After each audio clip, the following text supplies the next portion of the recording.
नमस्ते एवरीवन। हम आज इस वीडियो में सिकंदर महान के बारे में पढ़ने वाले हैं तथा सिकंदर महान के बारे में विस्तृत रूप से पढ़ने के बाद में हम अंतिम में जो इसके PY की क्वेश्चन है वो भी देखने वाले हैं कि सिकंदर महान से कौन कौन से प्रीवियस ईयर क्वेश्चन अब तक आ चुके हैं। और प्रीवियस ईयर क्वेश्चन के साथ साथ हम अंत में जो भी सिकंदर महान से क्वेश्चन बन सकते हैं, जो भी महत्वपूर्ण क्वेश्चन है उनको भी आज देखेंगे। तो वीडियो को अंत तक ज़रूर देखें। तो चलिए शुरू करते हैं हम आज का टॉपिक सिकंदर महान। तो सबसे पहले हम सिकंदर महान के परिचय को देख लेते हैं। सिकंदर महान का जन्म मैसिडोनिया मकदूनिया में हुआ था और इनका जन्म 356 ईसा पूर्व में हुआ था। इनके पिता का नाम फिलिप द्वितीय था।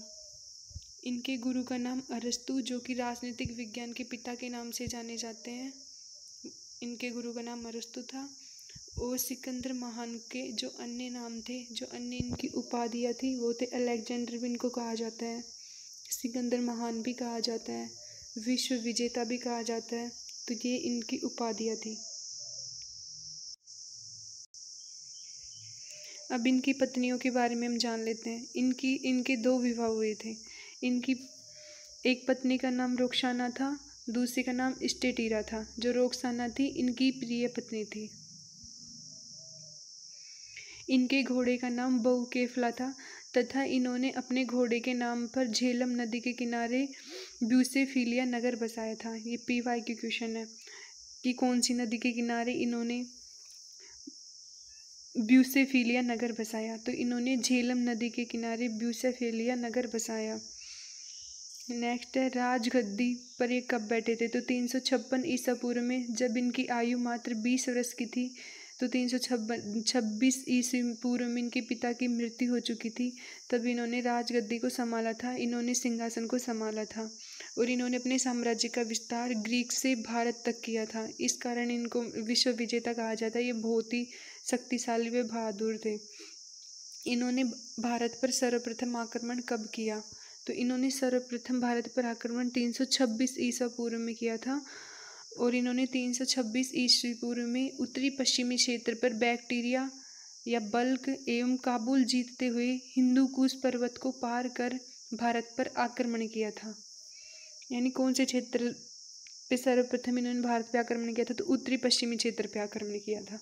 कब किया था। 326 ईसा पूर्व में इन्होंने आक्रमण किया था। आगे चलते हैं। तो इन्होंने प्रवेश कैसे किया था भारत में। तो इन्होंने सिंधु नदी व खैबर दर्रे को पार करते हुए भारत में प्रवेश किया था। सर्वप्रथम सिकंदर की अधीनता स्वीकार करने वाला शासक, जो सिकंदर की अधीनता स्वीकार करने वाला प्रथम शासक था वह था आम्बी, जो कि तक्षशिला का था। इन्होंने सिकंदर की जो अधीनता थी सर्वप्रथम स्वीकार की थी। इसी कारण इनको भारत का प्रथम देशद्रोही कहा जाता है। अगर आपसे पूछा जाए भारत का प्रथम देशद्रोही किसे कहा जाता है तो तक्षशिला के शासक आम्बी को भारत का प्रथम देशद्रोही कहा जाता है। अब हम जान लेते हैं कि जो झेलम का अन्य नाम वितस्ता है या हाइडे स्पीच का युद्ध, जो कि विश्व में बहुत अधिक प्रसिद्ध है। तो इसके बारे में जान लेते हैं। तो 326 ईसा पूर्व में सिकंदर ने झेलम नदी के तट पर राजा पोरस, जो कि पंजाब के शासक थे, उनको पराजित किया और उनको बंदी बना लिया। जब बंदी राजा पोरस से सिकंदर ने पूछा कि पोरस अपने साथ कैसा बर्ताव चाहते हो, तब पोरस ने कहा जैसा एक राजा दूसरे राजा के साथ करता है। सिकंदर ने इस उत्तर से खुश होकर पोरस का राज्य वापस कर दिया। तो इस युद्ध में क्या हुआ था कि जो पोरस है और सिकंदर है उनके मध्य ये हाइडे स्पीच झेलम नदी का युद्ध लड़ा गया था। तो इसमें जो राजा पोरस था उन्होंने सिकंदर की अधीनता स्वीकार नहीं की थी, उन्होंने सिकंदर से युद्ध किया तो वे सिकंदर से पराजित हो गए। तथा जब सिकंदर ने इनको बंदी बनाकर इनसे पूछा कि आप अपने साथ कैसा बर्ताव चाहते हो, तो पोरस ने सिकंदर से कहा कि जैसा एक राजा को दूसरे राजा के साथ बर्ताव करना चाहिए, व्यवहार करना चाहिए, मुझे भी अपने साथ वैसा ही व्यवहार चाहिए। तो पोरस के इस उत्तर से खुश होकर सिकंदर ने उनको उनका जो राज्य था पुनः लौटा दिया था। आगे चलते हैं। तत्पश्चात इसी क्रम में जब सिकंदर ने अपनी सेना को व्यास नदी से आगे बढ़ने को कहा तो सिकंदर की सेना ने नंद राज्य के भय से आगे बढ़ने से इनकार कर दिया। जब सिकंदर ने अपनी सेना को आदेश दिया कि व्यास नदी को पार करो तो उन्होंने सिकंदर की सेना ने नंद राज्य के भय से व्यास नदी को पार करने से मना कर दिया था, क्योंकि एक बागल नामक व्यक्ति था जिन्होंने सिकंदर व उनकी सेना के सम्मुख नंद राज्य की महानता व सर्वसंपन्नता व शक्ति का वर्णन किया था। तो उससे उनकी सेना अत्यधिक घबरा गई थी, भयभीत हो गई थी, इसलिए उन्होंने व्यास नदी को पार करने से इनकार कर दिया था। तो कौन सी नदी को पार करने से इनकार किया था? व्यास नदी को। इसके बाद सिकंदर सीवी मालव पाटन, जो पाटन थी वह सिकंदर की अंतिम विजय थी। आपसे पूछा जाए कि सिकंदर की अंतिम विजय कौन सी थी, तो पाटन नहीं, सॉरी पाटल आएगा यहाँ पे, पाटल थी। आदि को जीतते हुए सिंधु नदी के मुहाने पर पहुंचा, जहां से उसने सेना का एक भाग नियारकस, जो कि जल सेनापति था, के नेतृत्व में समुद्री मार्ग से तथा दूसरा भाग स्थल मार्ग से स्वयं के नेतृत्व में स्वदेश की ओर आरंभ हुआ। जब इनकी सेना ने व्यास नदी को पार करने से मना कर दिया था सिकंदर की सेना ने, तो तब इन्होंने अपने देश में वापस लौटने का फैसला किया। तो इन्होंने अपनी सेना को वहाँ पर 2 भागों में विभाजित किया। एक भाग की भागीडोर तो इन्होंने इनके जो जल सेनापति थे जिनका नाम नियारकस था उनको संभाल दी, और एक की खुद ने संभाल ली।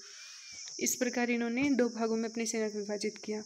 और जो सिकंदर थे वो कुल भारत में कितने समय रहे, तो 19 माह तक ये भारत में रहे थे। और इनकी मृत्यु कहाँ हुई थी, वह कैसे हुई थी, तो इनकी मृत्यु बेबीलोनिया, जो कि इराक में है, यहाँ पर हुई थी। और मस्तिष्क ज्वर के कारण इनकी मृत्यु 323 ईसा पूर्व में हुई थी। किस कारण से हुई थी? मस्तिष्क ज्वर के कारण हुई थी। कहाँ पर हुई थी? बेबीलोनिया, इराक में हुई थी। कब हुई थी? 323 ईसा पूर्व में हुई थी। अब जो सिकंदर महान के बारे में जो व्याख्या थी, इनका जो परिचय था वो तो हमने जान लिया। अब जो अन्य महत्वपूर्ण तथ्य हैं, इनसे जो क्वेश्चन आ सकते हैं वो भी हम देख लेते हैं। तो इनके द्वारा जो सिकंदर महान ने मतलब भारत से बाहर अनेक राज्य या नगरों की स्थापना की थी, तो उन नगरों के नाम हम एक बार देख लेते हैं। तो पहला नगर है निकैया, जिसे विजयनगर के नाम से भी जाना जाता है। दूसरा बसाया था इन्होंने बुकाफेलिया नगर, जो कि झेलम नदी पर अपने प्रिय घोड़े के नाम पर इन्होंने बसाया था। तीसरा था अलेक्जेंड्रिया। जो अलेक्जेंड्रिया था, इन्होंने 2 जगह सेम ही नाम रखा था।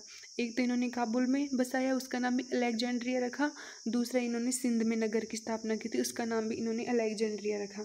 तो ये तो हो गई कि इन्होंने कौन कौन से नगर थे। इन्होंने 4 नगर स्थापित किए थे, नेकैया, विजयनगर, आपको बुकाफेलिया ज़्यादा ध्यान रखना है, जो कि झेलम नदी के तट पर था। और बुकाफेलिया इनके प्रिय घोड़े के नाम पर रखा गया था नाम। फिर अब उनके प्रीवियस ईयर क्वेश्चनों पर आ जाते हैं।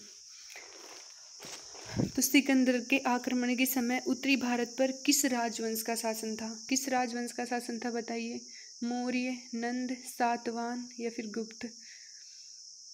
तो सिकंदर के आक्रमण के समय उत्तरी भारत पर नंद राजवंश का शासन था। और नंद राजवंश के जो नवा शासक व अंतिम शासक था घनानंद, उसका इस समय शासन था। नेक्स्ट क्वेश्चन पर चलते हैं हम। निम्नलिखित में से कौन सिकंदर के भारतीय सैनिक अभियानों में उनके साथ भारत आया? कौन आया था भारत सिकंदर के साथ? एरियन, नियारकस, शीलभद्र या चारवाक? कौन आया था? तो उनके सैनिक अभियानों में उनके साथ उनका जो जल सेनापति था नियारकस, वो भारत आया था। बताया था ना अभी, व्यास नदी पार करने से मना करने पर उन्होंने अपनी सेना को 2 भागों में विभाजित किया। एक की भागडोर उन्होंने नियारकस को संभाली, एक की उन्होंने स्वयं संभाली थी। तो नियारकस कौन था? जल सेनापति था। आपको ये भी ध्यान रखना है, जल सेनापति था। और इनका जो थल सेनापति था वो था सेल्यूकस निकेटर, जिन्होंने चंद्रगुप्त मौर्य से संधि की थी। नोट में देख लेते। एरियन ने अपनी बुक एन बोलिस ऑफ अलेक्जेंडर में सिकंदर के अभियानों की जानकारी दी है। तो सिकंदर के अभियानों की जानकारी किसने दी है? एरियन ने दी है। कौन सी बुक में दी है? एन बोलिस ऑफ अलेक्जेंडर। तो ये तो हो गए हमारे PY के क्वेश्चन। तो हम आ जाते हैं कि और कौन कौन से क्वेश्चन उठ सकते हैं सिकंदर महान के टॉपिक से। तो उन क्वेश्चनों पर भी हम चर्चा करते हैं। तो देखते हैं आगे। किस जाति ने सिकंदर के सामने आत्मसमर्पण करने के स्थान पर परिवार सहित आग में कूदकर जान दे दी थी? कौन सी जाति ने जान दे दी थी? कि कौन सी जाति ने मतलब इनकी जो अधीनता स्वीकार नहीं की थी, आत्मसमर्पण नहीं किया, बल्कि आग में कूदकर अपनी जान दे दी थी? कौन सी जाति थी? गुर्जर, मीणा, आगा लासोई या फिर राजपूत? तो वह जाति थी आगा लासोई, जिन्होंने आग में कूदकर जान दे दी थी। नेक्स्ट क्वेश्चन पर आते हैं। किन्होंने यूनानियों को जहाजी, रसोई घर व परिवहन नौकाएं प्रदान की थी? जो सिकंदर था वो यूनानी था, तो इनमें से किन्होंने इनको जहाजी, रसोई घर और परिवहन नौकाएं प्रदान की थी? किसने की थी प्रदान? आम्भी ने, पोरस ने, कठो ने या फिर नंदो ने? तो जहाजी, रसोई घर व परिवहन नौकाएं यूनानियों को कठो ने प्रदान की थी। नेक्स्ट क्वेश्चन पर चलते हैं। सिकंदर ने विजित भारतीयों का छत्रप अपने किस सेनापति को बनाया? किसको बनाया विजित भारतीयों का छत्रप? अरस्तु, फिलिप, आम्बी या पोरस? तो इन्होंने बनाया था, सिकंदर ने विजित भारतीयों का छत्रप फिलिप को। नेक्स्ट क्वेश्चन पर चलते हैं। यदि सिकंदर का आक्रमण न होता तो बड़े बड़े नगर न बनते? किसने कहा था कि अगर सिकंदर का आक्रमण नहीं होता तो बड़े बड़े नगर नहीं बनते? किसने कहा? एरियन ने, अरस्तु ने, प्लूटार्क ने या मिनांडर ने? किसने कहा? ये कहा था प्लूटार्क ने। नेक्स्ट क्वेश्चन पर आते हैं हम। सही युग में बताना है, इसमें सही युग में बताना है। एक साइड है नदी, नदी का नाम है, और दूसरी साइड जो यूनानी नाम है ना इनका, वो दिया गया है। तो इस तरफ है झेलम, झेलम को हाइडेस्पिस कहा जाता है यूनानी में, हाँ बिल्कुल कहा जाता है। दूसरी चिनाब, क्या चिनाब को अकेसिनिज कहा जाता है? हाँ कहा जाता है। फिर है व्यास, क्या व्यास को हाइपेसिस कहा जाता है? हाँ बिल्कुल कहा जाता है। तो ये चारों के चारों सही है, तो आंसर होगा डी। नेक्स्ट क्वेश्चन है। सिकंदर के थल सेनापति का क्या नाम था? बताइए। सेल्यूकस निकेटर, नियार्कस, अरस्तु या फिर फिलिप? क्या नाम था सिकंदर के थल सेनापति का? तो इसका आंसर होगा सेल्यूकस निकेटर। और जल सेनापति कौन थे? नियार्कस। अरस्तु कौन थे? इनके गुरु थे। और फिलिप क्या थे? इनको ना सिकंदर ने विजित भारतीयों का छत्रप बनाया था।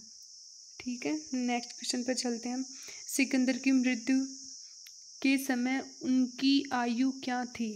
यानी जब सिकंदर की मृत्यु हुई थी बेबीलोनिया में मस्तिष्क ज्वर के कारण, तो उस समय वे कितने वर्ष के थे? तो कितने वर्ष के थे?